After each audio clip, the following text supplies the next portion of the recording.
When you've spent most of your life on a stage, silence can feel like a punishment.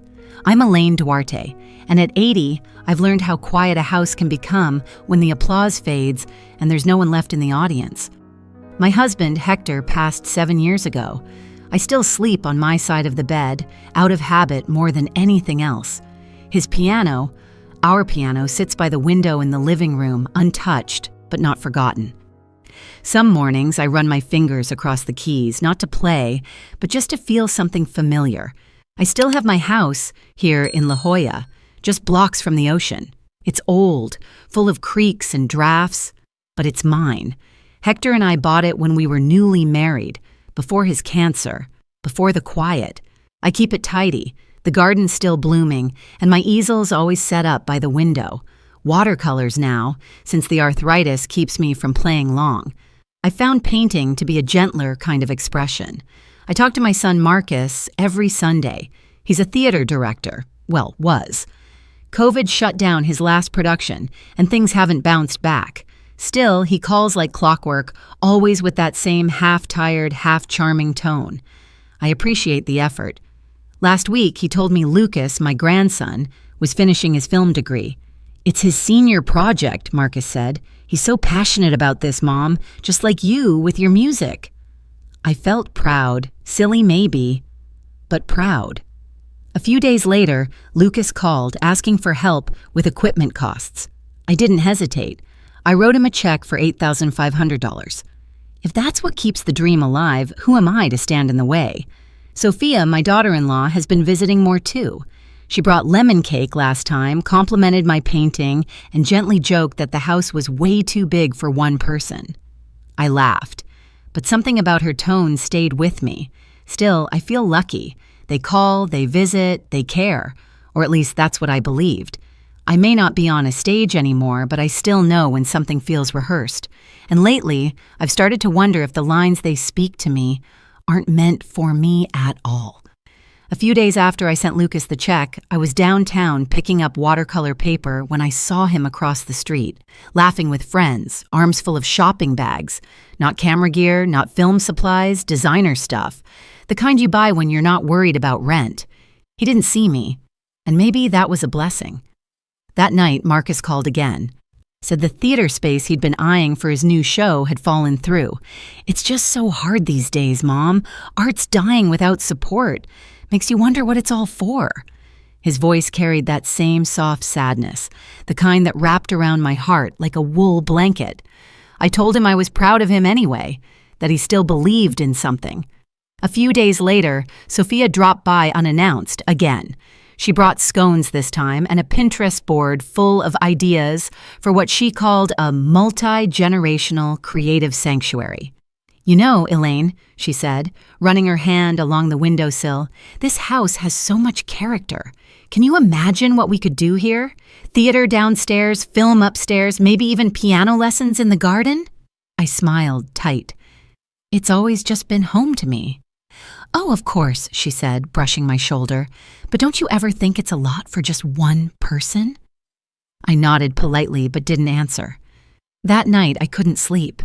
I kept hearing her voice, soft, coaxing, like a casting director trying to convince an actor to audition for a role they didn't ask for. The next morning, Marcus sent me a link to a simple estate planning article. No subject, no message, just the link. I stared at it for a long time. I wasn't sure what I was supposed to take from it. A suggestion, a warning, a gentle nudge off stage, and then came the group texts. Sophia suggesting I downsize.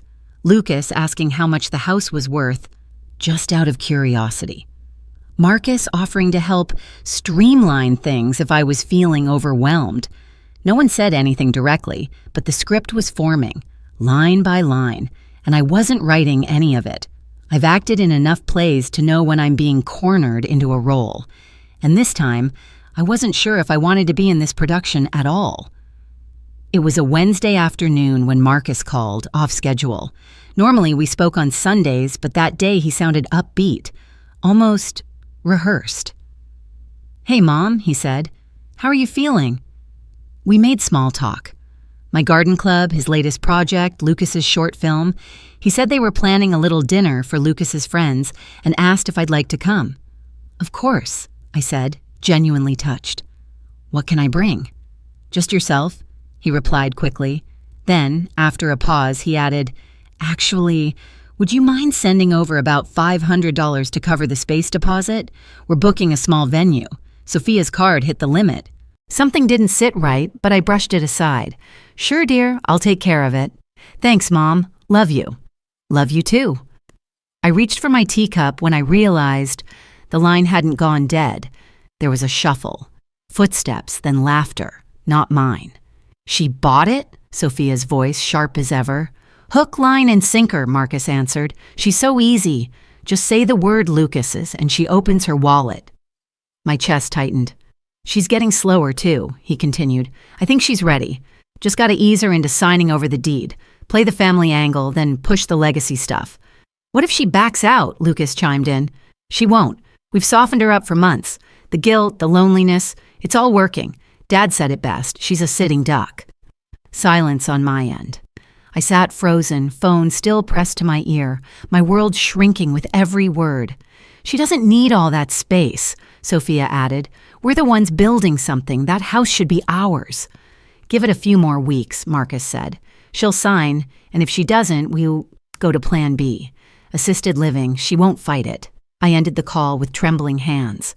The room around me blurred, not because I was crying, but because the air had shifted. Everything I thought was true had cracked. The roles I thought we were playing weren't real. I wasn't the loved matriarch. I was the mark.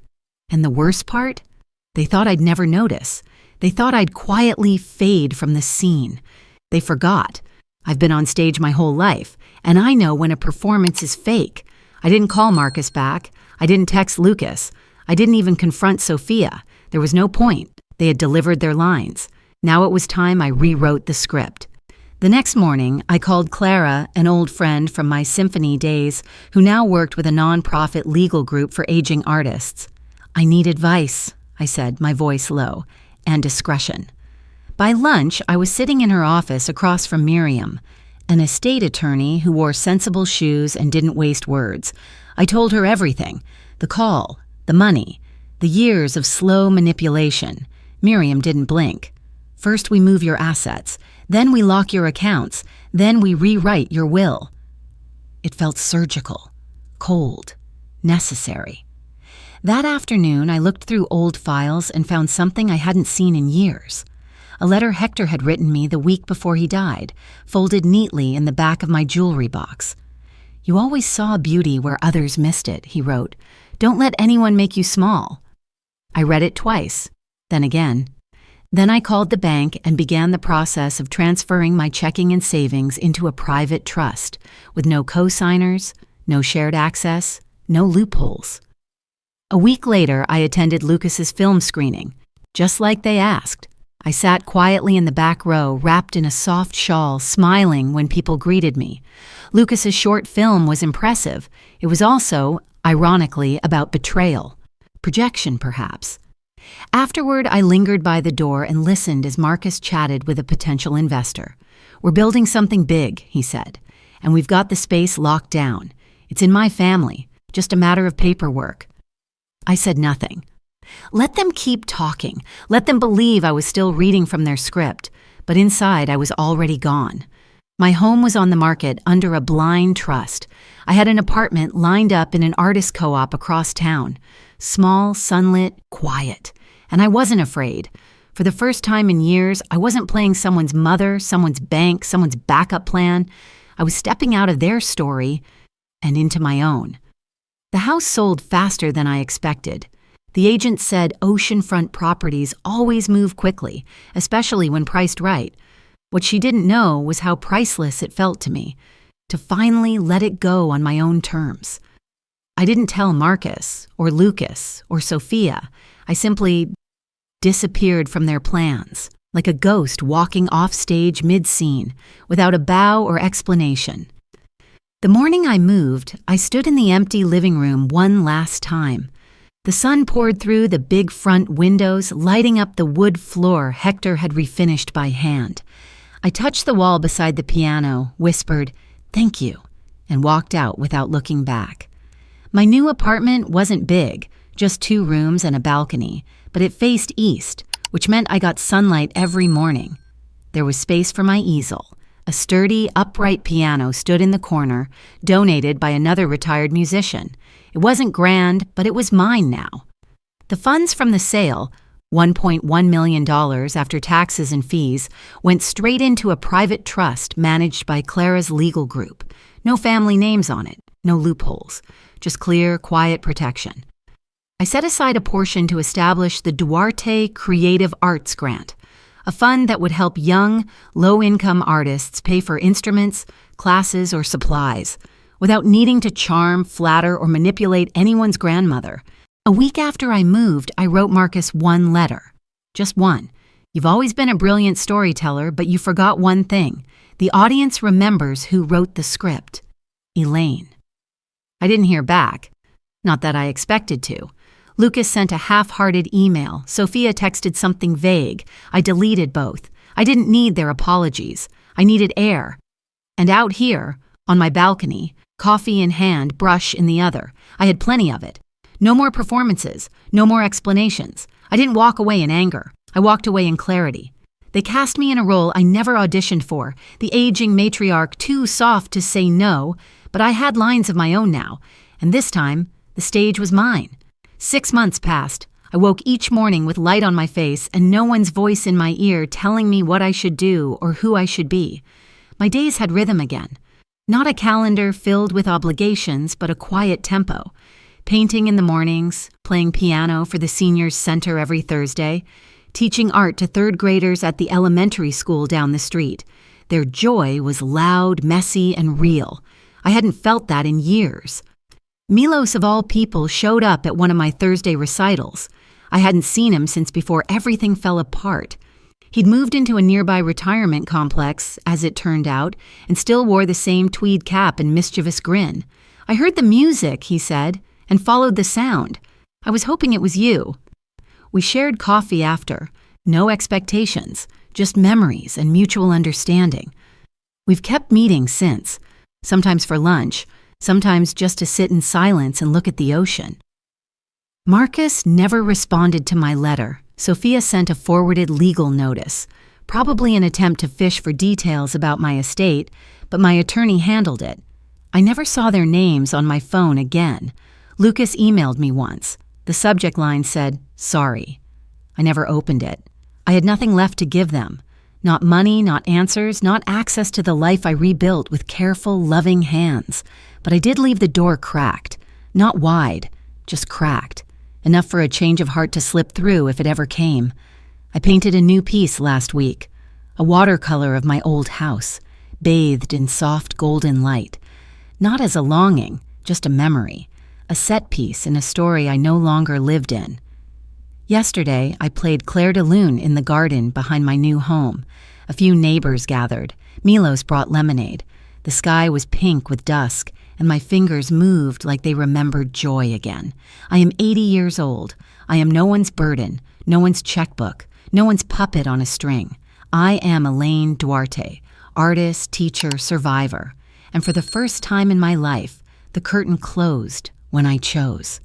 If this story touched something inside you, a memory, a truth, a wound you thought had healed, you're not alone. So many of us spend years giving and hoping, only to discover we were written out of the story we helped build. Have you ever overheard the truth? Not in words meant for you, but in the silences people thought you couldn't hear? Tell me in the comments. Was there a moment you realized the love you gave wasn't returned the way you thought? Your story matters. Your voice deserves to be heard, not just in the background, but center stage. And if you're still carrying the weight of someone else's script, maybe it's time to write your own.